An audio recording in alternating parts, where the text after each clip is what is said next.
Hi there, welcome to Vivan Institute of Learning and आज करेंगे SBI IBPS exam 2023-24 actually अब तो 24 हो गया है।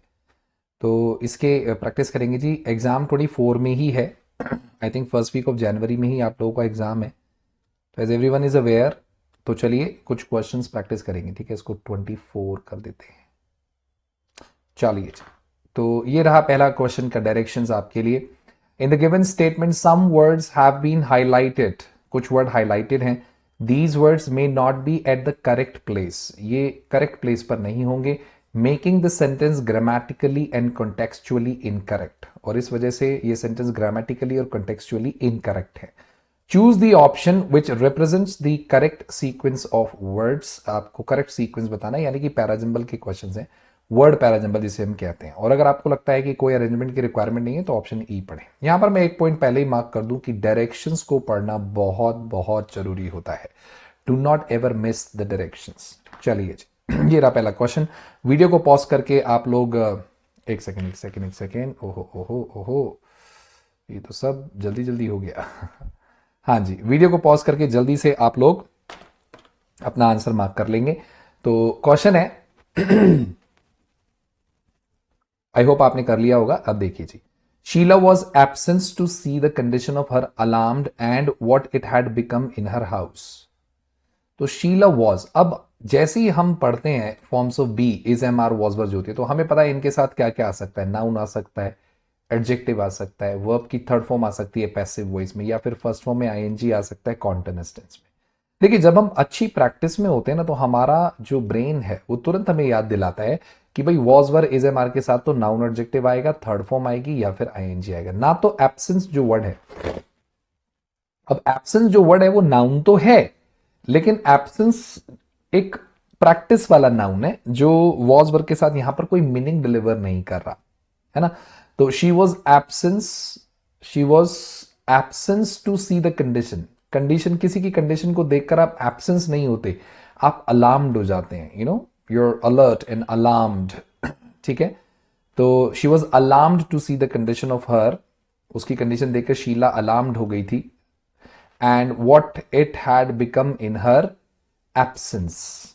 ठीक है, तो यानी कि ये क्लियर है कि यहां पर आना है आपका हाउस जो वर्ड होगा, नहीं, एब्सेंस जो वर्ड होगा, इन हर एब्सेंस यहां आना है। तो सही ऑर्डर हो जाएगा आपका, ये रहा आपके सामने, इट्स BAC। ठीक है जी। तो alarmed, then absence, and then house. नहीं, एक सेकंड रुक जाएंगे। Sheela was alarmed to see the condition of her house and what it had become in her absence. हाँ जी, तो आंसर तो BCA होना चाहिए। ये ऑप्शन ई आंसर कैसे दिया हुआ है? ऑप्शन ई तो नहीं होगा, इन हर एब्सेंस होना चाहिए, है ना। ऑप्शन BCA होगा जी आंसर। कभी कभी आंसर गलत होते हैं जी पीपीटी में, कोई बात नहीं। भाई अपने घर की कंडीशन देखकर ही तो वो अलार्म्ड हुई है ना, एंड उसकी एब्सेंस में क्या हालत हो गई थी। वॉट इट हैड, इट लगाया हुआ है घर के लिए, क्लियर पता लग रहा है। चलिए जी, अगला क्वेश्चन देख लेंगे। नंबर 2, वीडियो पॉज करके बताएंगे। चलिए, आपने कर लिया होगा। It was the month of September and the drawing was rain to an end. It was the month of September तो ठीक लग रहा है। And the drawing was rain, drawing was rain क्या होता है? रेन वॉज ड्रॉइंग ना, बारिश आने को थी, अंत होने को था मतलब बारिश का। तो क्लियर पता लग रहा है कि ए अपनी जगह बना रहेगा, तो मैं इजिली ऑप्शन बी, सी और ई एलिमिनेट कर सकता हूं। और C A है ना, ए और बी और सी में चेंज होना है, तो ACB आंसर होना चाहिए। Option D should be the answer. Yes it is option. Question number 3 बताएंगे।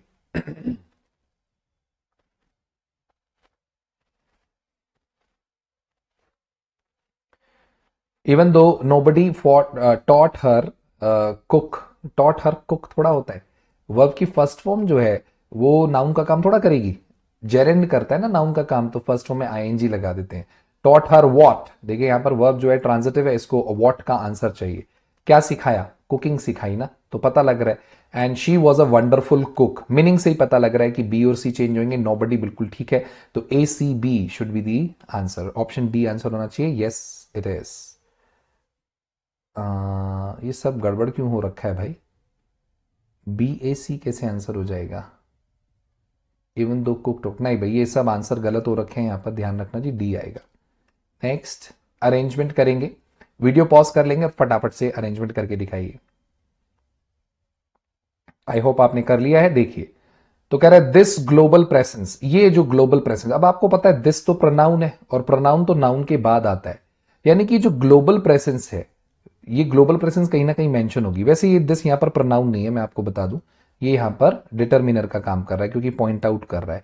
बट एनीवेज आप ग्लोबल प्रेजेंस के बारे में कुछ बोल रहे हैं, ये स्पेसिफिक पॉइंट हो गया। आपको ध्यान होगा मैंने बताया था ओपनिंग सेंटेंस जो होता है वो हमेशा एक जनरल स्टेटमेंट होता है, तो ये जनरल नहीं है, तो स्पेसिफिक पॉइंट बता रहे हैं आप, है ना। यहां पर ये डिटरमिनर का काम कर रहा है दिस जो है, तो ये यहां पर क्लियर पता लग रहा है कि ग्लोबल प्रेजेंस जो है had made brand value of this fashion brand at as much as $30 billion, तो इट्स स्पेसिफिक पॉइंट है जी। तो मैंने आपको ये भी बताया है कि सेम वर्ड जहां पर आते हैं वो दो सेंटेंस अक्सर एक दूसरे से कनेक्टेड होते हैं। कह रहा है founded in 2008 this China based company has become one of the most popular online fashion retail platforms.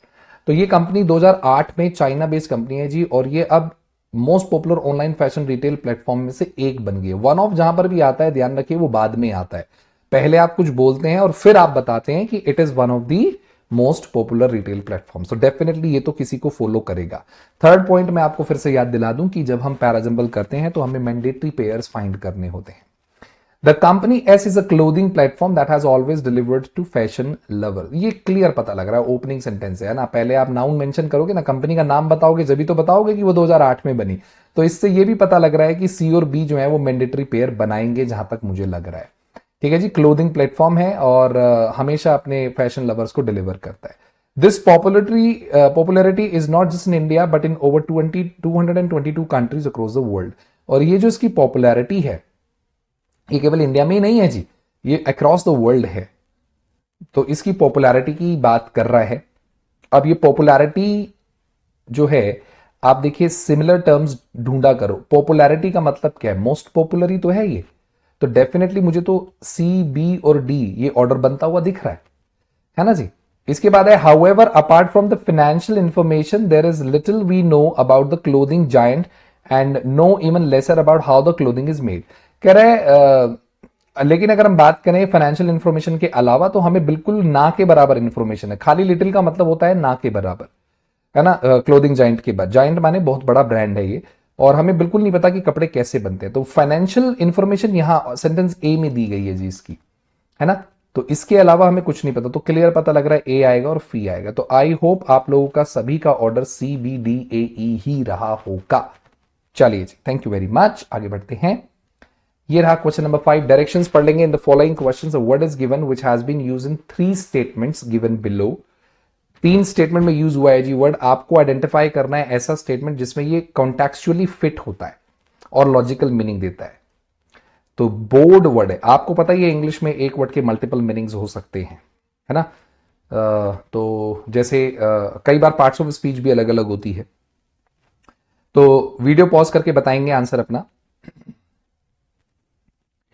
I hope आपने क्वेश्चन कर लिया होगा। देखिए बोर्ड माने क्या होता है, बोर्ड जैसे ब्लैक बोर्ड होता है जिस पर हम लिखते हैं। तो कह रहा है Subhash was about to board the flight, ये भी ठीक है जी, फ्लाइट और ट्रेन बोर्ड करते हैं हम, बोर्ड डी बोर्ड, तो यहां पर board as a verb use हो रहा है, और यहां पर लेटर्स ऑफ इंग्लिश वो अल्फाबेट के लिख रहा है, तो बोर्ड जो है यहां पर एज अ नाउन यूज हो रहा है।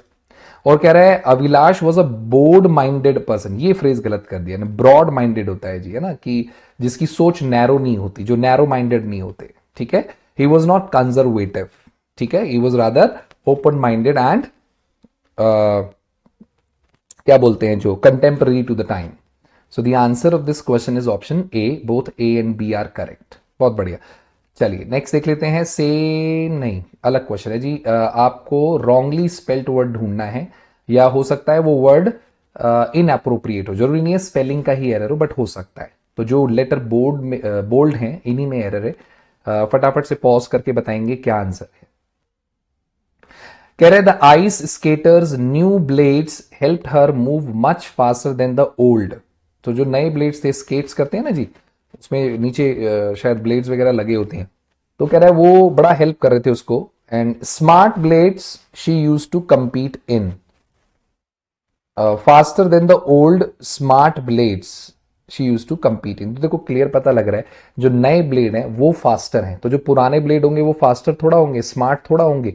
यहाँ पे डल वर्ड आना चाहिए ना। So the option C is our answer की ओनली 3, ये जो वर्ड है ये इनअप्रोप्रिएट था। नेक्स्ट क्वेश्चन देख लेंगे। क्या करना है जी, एरर का क्वेश्चन है, बताइए जी क्या एरर है। वीडियो पॉज करके बताएंगे जल्दी से। देखिए, he wanted to purchase a new car, सबसे पहले हमने देख लिया टेंस पास्ट टेंस है, ही सब्जेक्ट है, और ही वॉन्टेड वांट के साथ 2+V1 बिल्कुल आता है, बिल्कुल ठीक है। He wanted to purchase a new car, ये भी ठीक लिखा हुआ है, वो नया कार खरीदना चाहता था। दो he changed his decision when he learned, हालांकि उसने अपना डिसीजन चेंज कर लिया जब उसे पता लगा दैट इट वॉज एक्सपेंसिव, वो एक्सपेंसिव था। अब यहां पर कंजंक्शन का यूज आपको आना चाहिए। दो का यूज जो है वो कंट्राडिक्टरी स्टेटमेंट्स के लिए होता तो है, लेकिन दो का यूज अक्सर सेंटेंस के शुरू में होता है, और वो इंडिपेंडेंट क्लॉज नहीं होता, वो डिपेंडेंट क्लॉज होता है ना। इसलिए हम क्या बोलेंगे, दो ही wanted to purchase a new car,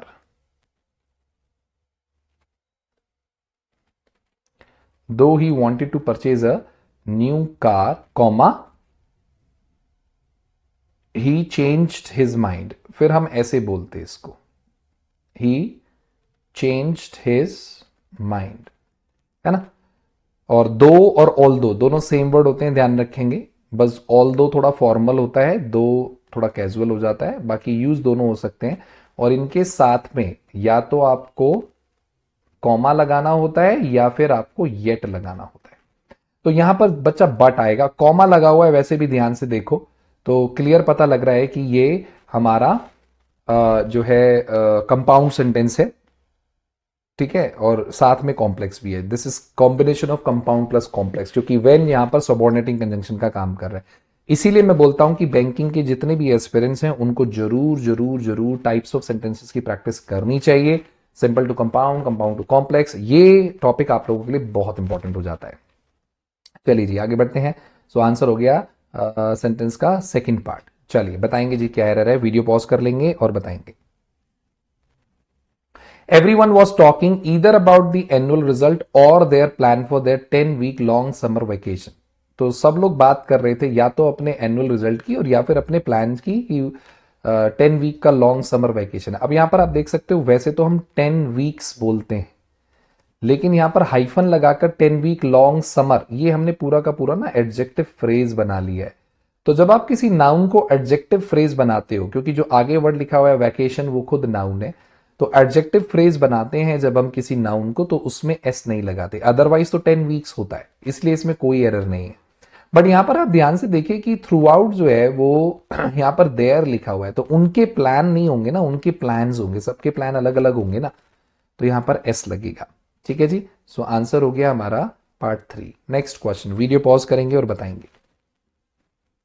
So Usha was a graduate in history and she used to tell her child short stories about monuments। तो ये तो क्लियर पता लग रहा है, पास्ट की बात कर रहे हो। यूज टू कुछ नहीं होता जी, यूज्ड टू होता है ना। जो मॉडल है वो यूज्ड टू है, कभी भी यूज टू मत यूज करना। नेक्स्ट नंबर 9 का आंसर हो गया थर्ड। क्वेश्चन नंबर 10 बताएंगे जी पॉज करके answer. The plumber was not able to repair the broke pipe. Broke pipe थोड़ा होता है, तो क्लियर पकड़ा गया यहां पर, ब्रोकन पाइप होता है। वर्ब की थर्ड फॉर्म जो होती है पास्ट पार्टिसिपल, वो एडजेक्टिव का काम करती है किसी भी नाउन के आगे। Second form of the verb कभी एडजेक्टिव नहीं बनती। और इस वर्ड की प्रोनाउंसिएशन में ध्यान रखेंगे, बी साइलेंट होता है, ठीक है ना। प्लम्बर बोलते हैं इसको, प्लम्बर प्लम्बर नहीं बोलना चाहिए। चलिए जी क्वेश्चन नंबर 11, वीडियो पॉज करके बताएंगे answer. Though the soldier fought bravely, it was the general's faulty decision making that cause of the war। तो देखो अब दो आ गया ना शुरू में, हालांकि सोल्जर्स ने बहुत ब्रेवली फाइट किया, तो फॉट वर्ब है, ब्रेवली एडवर्ब है, बिल्कुल सही है जी। और कॉमा लगा हुआ है, या तो येट आता या कोमा आता, बिल्कुल ठीक है।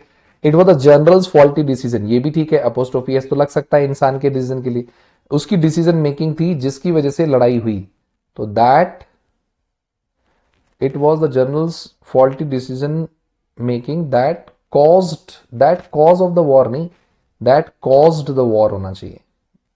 है ना, दैट कॉज्ड द वॉर। तो यहां पर नाउन नहीं आना है, वर्ब आनी है। तो कभी नाउन की जगह वर्ब लगा देता है, वर्ब की जगह नाउन लगा देता है, एडजेक्टिव की जगह एडवर्ब लगा देता है, एडवर्ब की जगह एडजेक्टिव लगा देता है। इस तरह के क्वेश्चन मैं आपको कराता भी रहता हूं। ठीक है जी, चलो तो जी टेक अवे यही रहेगा, जितना हो सके सेम क्वेश्चंस को रिपीट करिए ताकि कॉन्सेप्ट माइंड में रहे, प्रैक्टिस करते रहिए। ठीक है, होमवर्क में यही बोलूंगा कि जितना अब तक पढ़ा है ना उसको प्रैक्टिस करते रहो। ठीक है, कुछ भी नया सीखने की कोशिश ज्यादा मत करो अब। So time to bid adieu. Thank you very much. I hope you enjoy the video. If you do so, please do not forget to like, share, comment, and if you haven't subscribed the channel, subscribe it. I'll be coming up with more content for this channel. Thank you very much. Take care. I'm your English mentor signing off. See ya.